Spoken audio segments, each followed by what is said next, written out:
முதலீட்டாளர்களை காப்பாற்றிய ஸ்விக்கி 8% பிரீமியத்தில் வந்தது. ஐபிஓ விட்டாங்க ஸ்விக்கியில்.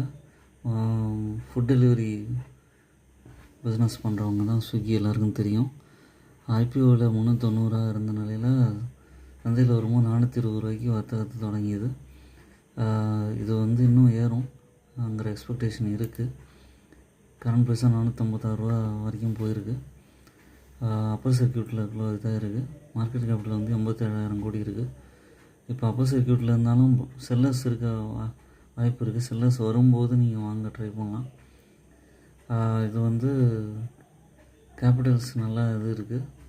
சேல்ஸ் 2,300 கோடியிலேருந்து 3,222 கோடி போயிருக்கு. ஆப்ரேட்டிங் ப்ராஃபிட் தான் நெகட்டிவில் இருக்குது. பட் லாங் டேர்ம் பெர்ஸ்பெக்டிவில் நல்ல ரிட்டர்ன் கொடுக்கும். கொஞ்சமாக வாங்கி ட்ரை பண்ணலாம். ஓன் அனாலிசிஸ் பண்ணுங்கள். என்னோடய சேனலை சப்ஸ்கிரைப் பண்ணுங்கள், லைக் பண்ணுங்கள். தேங்க்யூ.